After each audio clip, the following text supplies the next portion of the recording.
do you see the cryptocurrency industry growing? Today, I'm going to talk specifically about how that's going to work. I mean, it is not a fad, it's not coming, it's here. And specifically, I'm going to talk about three things. I'm going to talk about which ones you need to get into today. It's like a live currency you can actually buy real things with. I'm going to talk number two, how to use an ATM. Like there are ATMs already here and it's more than Bitcoin. Number three, I'm going to talk about real estate as a transaction that is currently happening on the blockchain and how people are literally buying condos with Bitcoin and Ethereum. So let's begin. To do this, this is part 4 of a series with Nathan Johnson in our NFT education for you. I really want you to engage and get involved. So let's listen in. I'll talk to you on the other side.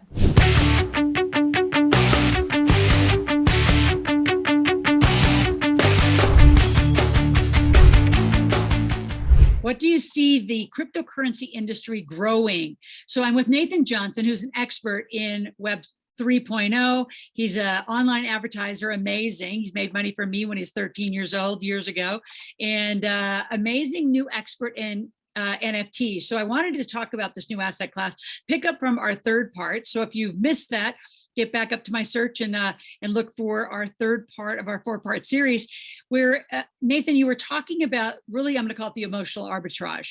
You know, what keeps a project alive, what keeps an NFT alive. And a lot of this is just actually, here's the question. What's the difference between that quick buck of people just buying and selling to make a little bit of fast money versus sustainable, industry that I and you both think it's becoming? Yeah, so there is a huge difference. I mean, 99%, I think the real number is actually 90, it's either 95 or 98% of day traders in cryptocurrency lose money.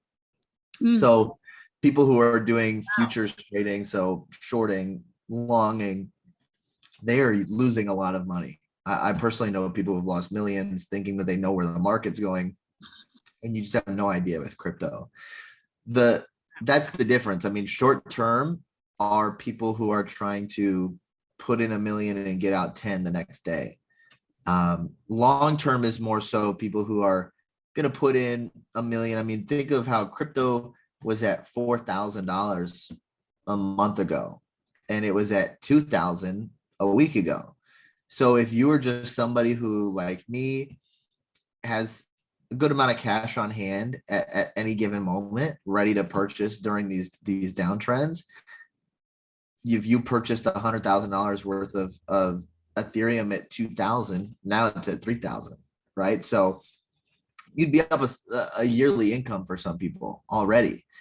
Then you can exit whenever you want, wait for another dip, acquire some longer term holdings. So that's what most of long-term holders are doing. You get a dip buying account and you have your long-term account. It can be of the same cryptocurrency. So I have an amount of Ethereum that I use to swing trade. So sell it when I think that the market's a little too high, and then buy it when I think that the market's a little too low. So buying at 2,000, simple stock market economics.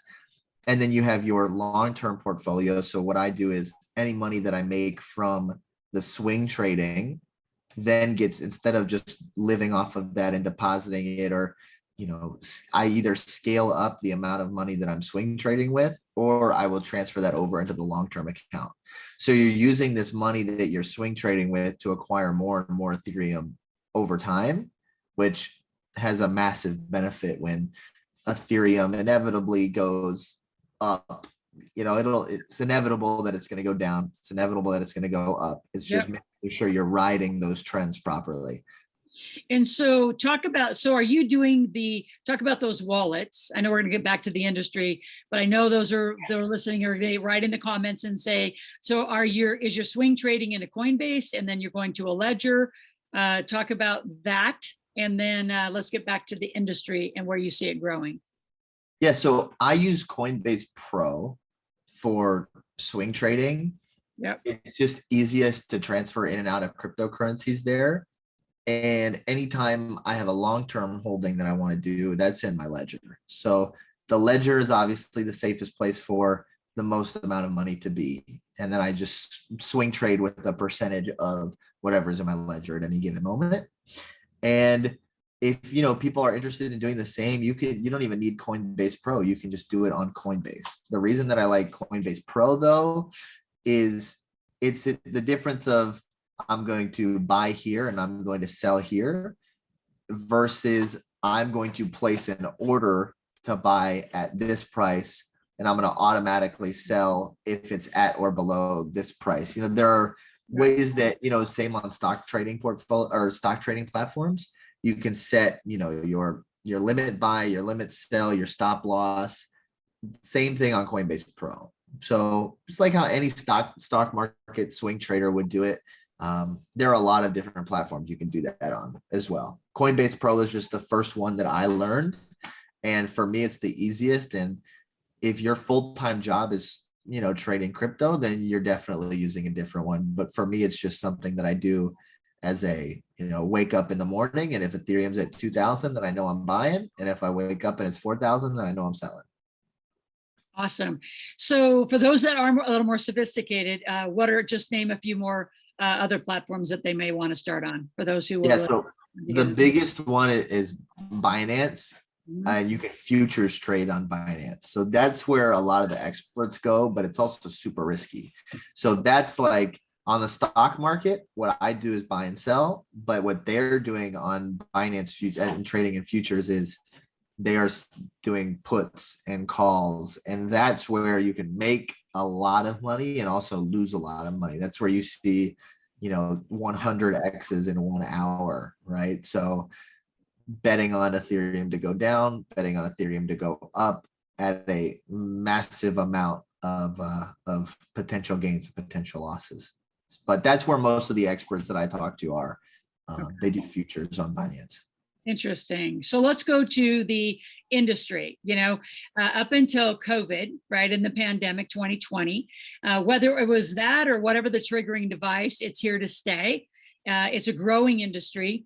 Talk about what you're seeing, because I know some companies actually in Florida that are doing real estate. So before our recording, we were talking a little bit about that.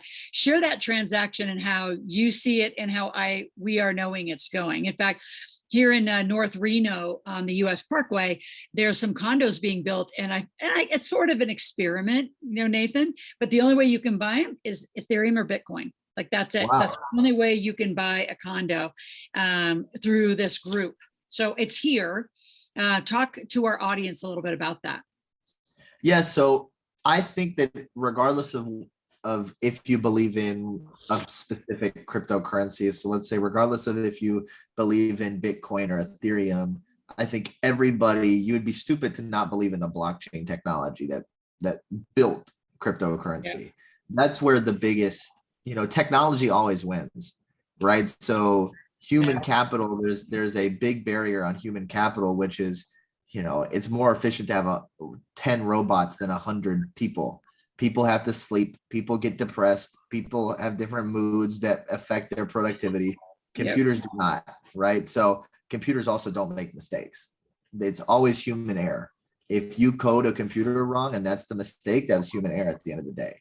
So always bet on technology, and I bet very heavily on blockchain technology. Essentially, we're already seeing it in daily life, but you can create smart contracts for everything. No longer will people get Logan Paul is a huge crypto proponent, and he is a huge collector of Pokemon cards. He purchased a $3.2 million box of Pokemon cards that was considered to be super collectible, super rare.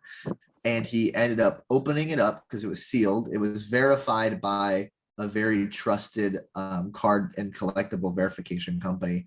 And he opened it up and it was fake. They were all fake. And he essentially got scammed out of $3.2 million. Luckily, the company that did it with was reputable enough to say, we made a mistake. We're going to give you that money back. But with blockchain technology, that doesn't happen, right? Everything is verifiable on the blockchain. That's why NFT trading cards is where everything is going to go, is there is no more counterfeit Pokemon cards. There's no more buying a $3.2 million box of cards on the blockchain and you don't know what you're getting. Everything's in the smart contract. So with real estate, I see smart contracts being instantly implementable. You can just, I see a world in the future where you're driving around and you have a QR code instead of a for sale sign, right? And you scan the QR code, it takes you to the smart contract. Smart contract will tell you all about the piece of property. All you have to do is connect your wallet. Instantly, real estate agents will be able to verify, is this person a serious buyer, or are they a 17-year-old kid who just wants a tour of this mansion that I have, right? So if your wallet meets the qualifications of being a potential buyer, if your wallet has a good financial history, a good history of being a good tenant, all of these things are connected now to your wallet. Web 2.0 was all about, log in with Google, log in with your, Apple account. Web 3.0 is all about logging in with your wallet. So everything will be connected to whatever that number is, and real estate is going to be an instant implementation. And then you also have Bitcoin and cryptocurrency ATMs that are popping up. That's an easy way to transact online. It's way easier than, having to do it through your Amex, because businesses have to deal with disputes. So if you collect all of your payments for, let's say, we talked about Instagram advertising, you paid via fiat, right? Yep. You could have called American Express and said, hey, I didn't make this payment. And it's very hard on social media to prove whether or not the ad was posted or not. So it's easy to get disputed. And I've had a lot of problems with chargebacks that went through when they shouldn't have, right? On Ethereum and Bitcoin, there is no, denying. It's in the smart contract. It makes essentially having legal counsel easy, because on the smart contract, you can't deceive it, right? There's no going around it. Interesting. Nathan, thank you. I appreciate you joining. We are wrapping up a 4-part series with Nathan. I'm sure we're going to be bringing him back. He's a super genius, 21 years old and a millionaire, right, in NFTs and crypto. Yeah, luckily, yeah. Well done, my friend. And I have to say, I contributed to some of your first thousands of dollars you ever made when you were. So you were my proof of concept. That whole event was proof that everything worked. So as you can see, this is here to stay. There's a lot to it. Don't get threatened if you're in one of these industries like real estate that is starting to do transactions. I would lean in and learn. When people don't know something, they kind of lean out and get freaked out. So right now, I'd love your comments on how you felt about this 4-part series. If you want more information, specifically ask questions and share it. Share. And while you share, encourage those to subscribe, click the bell on the notifications so every day you get this conversation and we all learn this together. So if you're out there going, oh my gosh, I can't start, I have an opportunity for you to start. You click on the link below. MakeYourKidsMillionaires.com is my new book, How I Made My Kids Millionaires. It's going to be powered by the Millionaire Lions, which is an NFT project that I'm doing. Love you to be a part of it. You can get in for as little as $100 to begin. And let's have a conversation with my team. To do that, you start with clicking on the link and you can take the quiz. That after it's done, we'll send you to an application page. Takes a few seconds to fill out. We'll go to one of my senior members of my team to talk to you privately about how you too can get started. Talk to you tomorrow.